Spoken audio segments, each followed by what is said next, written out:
Selamat pagi Bapak, izin Taruna Utama Poltekip Angkatan 56, nama Muhammad Baihaqi Aziz, STB 4612, Prodi Teknik Pemasyarakatan kelas C.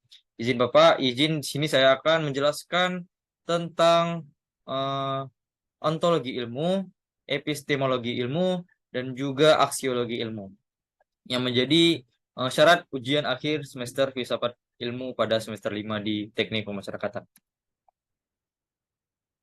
Baik, yang pertama saya akan menjelaskan tentang ontologi ilmu. Secara definisi, ontologi ilmu atau ilmu tentang ilmu merupakan cabang filsafat yang mempelajari hakikat dan struktur pengetahuan. Ini mencakup pemeriksaan asumsi-asumsi dasar, konsep-konsep mendasar, dan struktur teoritis yang melandasi suatu bidang atau disiplin ilmiah. Ontologi ilmu itu biasanya kita mempertanyakan apa, tentang ilmu itu apa. Ontologi ilmu mempertanyakan pertanyaan seperti mendasar. Apa itu pengetahuan? Bagaimana pengetahuan dibangun? Bagaimana struktur pengetahuan? Apa hubungan antara berbagai cabang pengetahuan? Apa batasan-batasan pengetahuan? Bagaimana pengetahuan berevolusi atau berubah dari waktu ke waktu? Ontologi ilmu juga mempertimbangkan peran paradigma, teori, dan metode dalam pembentukan pengetahuan. Ini melibatkan refleksi kritis terhadap cara pandang, keyakinan, dan proses-proses yang digunakan oleh para ahli dalam mengembangkan pengetahuan dalam suatu bidang tertentu. Dengan memahami ontologi ilmu, para ilmuwan dan peneliti dapat memiliki wawasan yang lebih dalam sifat dasar dari pengetahuan dalam bidang studi mereka, membantu mereka dalam merumuskan pertanyaan-pertanyaan penelitian yang relevan dan membangun landasan teoritis yang kokoh untuk penelitian mereka. Ontologi ilmu dalam pemasyarakatan. Ontologi ilmu pemasyarakatan melibatkan pemeriksaan tentang hakikat, struktur, dan sifat pengetahuan yang berkaitan dengan sistem peradilan pidana, penegakan hukum, dan masalah-masalah sosial yang terkait dalam pemasyarakatan. Berikut materi yang dapat termasuk dalam ontologi pemasyarakatan. Yang pertama, hakikat kejahatan. Pemahaman tentang sifat dasar kejahatan, termasuk penyebabnya, karakteristiknya, dan implikasi sosialnya, ini melibatkan pemeriksaan konsep seperti kriminologi, teori kejahatan, dan faktor-faktor yang mempengaruhi pelaku kriminal. Yang kedua, hukuman dan rehabilitasi. Pertimbangan tentang tujuan hukuman, termasuk pemahaman tentang pemulihan, pencegahan kriminal, dan proses reintegrasi sosial. Ini mencakup studi tentang sistem hukum pidana, alternatif hukuman, dan strategi rehabilitasi narapidana. Yang ketiga, sistem peradilan pidana. Analisis tentang struktur dan fungsi sistem peradilan pidana termasuk peran berbagai lembaga seperti kepolisian, pengadilan, dan lembaga pemasyarakatan. Ini melibatkan pemahaman tentang proses hukum, hak asasi manusia, dan prinsip-prinsip keadilan. Yang keempat adalah penegakan hukum. Penelitian tentang praktik dan prosedur penegakan hukum termasuk investigasi kejahatan, penangkapan, dan penuntutan. Yang kelima, masalah sosial terkait pemasyarakatan. Penelitian tentang masalah-masalah sosial yang mempengaruhi populasi yang terlibat dalam sistem peradilan pidana, seperti kemiskinan, ketimpangan rasial, gangguan mental, dan lainnya.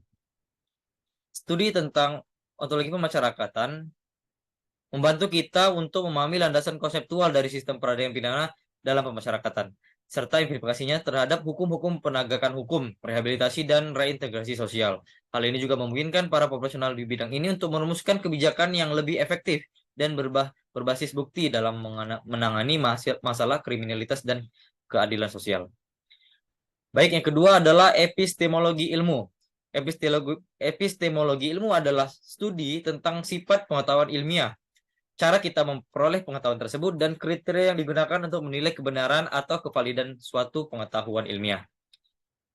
Berikut adalah beberapa yang termasuk dalam epistemologi ilmu. Pertama adalah sumber pengetahuan.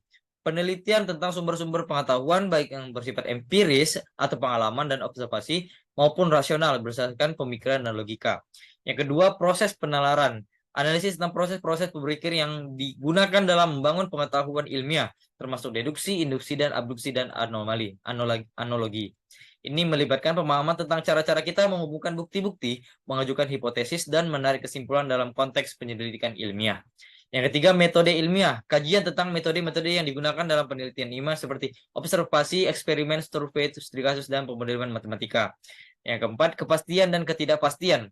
Pertimbangan tentang seberapa yakin kita dalam pengetahuan ilmiah, serta pemahaman tentang ketidakpastian yang mungkin ada dalam penelitian.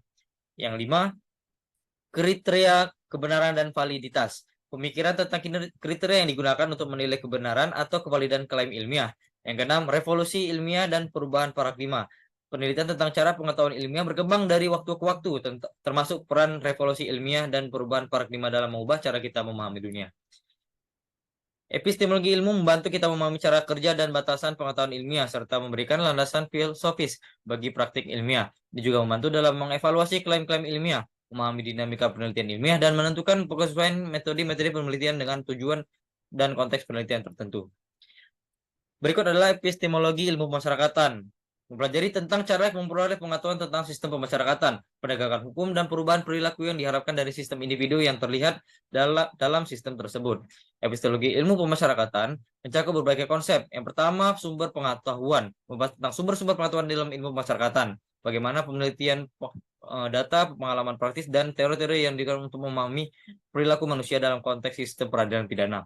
Yang kedua, metode penelitian. Menyelidiki berbagai metode penelitian yang digunakan dalam mencari ilmu tersebut. Kemudian teori perilaku dan perubahan sosial, memperkenalkan teori-teori tentang perilaku manusia. Yang keempat, etika penelitian, membahas tentang prinsip-prinsip etika dalam melakukan penelitian. Yang kelima ialah pengukuran dan evaluasi, menyelidiki teknik-teknik pengukuran dalam evaluasi ilmu pemasyarakatan yang digunakan untuk mengukur efektivitas intervensi, program-program rehabilitasi, dan kebijakan-kebijakan di dalam sistem pemasyarakatan. Materi-materi ini membantu mempengaruhi pengalaman yang mendalam tentang bagaimana pengetahuan dibangun, diperoleh, dan diaplikasikan dalam konteks sistem pemasyarakatan, serta memberikan dasar yang kuat bagi pengembangan kebijakan dan praktik-praktik efektif dalam bidang ini. Yang ketiga, saya akan membahas aksiologi ilmu. Aksiologi adalah cabang filsafat yang mempelajari nilai dan nilai-nilai normal, serta mempertimbangkan bagaimana kita menentukan apa yang baik, benar, atau berharga dalam kehidupan. Ilmu aksiologi oleh karena itu akan mengeksplorasi teori-teori, konsep-konsep, dan pertanyaan-pertanyaan filosofis tentang nilai-nilai ini. Materinya yang pertama, teori nilai. Memperkenalkan tentang bagaimana sumber dan dasar nilai-nilai seperti teori estetika, etika, dan nilai-nilai politik, termasuk pemikiran dari filsuf Immanuel Kant, Joseph Stuart Mill, dan Friedrich Nietzsche. Etika membahas tentang prinsip-prinsip moral seperti utilitarianisme, deontologi, etika kualitas, dan etika kebajikan. Yang ketiga, estetika, menyelidiki tentang sifat dan penilaian keindahan, termasuk pertanyaan tentang keindahan dalam seni, alam, dan kehidupan manusia sehari-hari. Yang keempat, politik dan keadilan, memeriksa konsep-konsep politik seperti keadilan, hak asasi manusia, dan lainnya. Yang kelima, religiulitas dan spiritualitas, mengajukan pertanyaan tentang nilai-nilai spiritual, kepercayaan, dan praktik keagamaan. Yang keenam, ekonomi dan nilai, menyelidiki hubungan antara nilai-nilai moral dan ekonomi.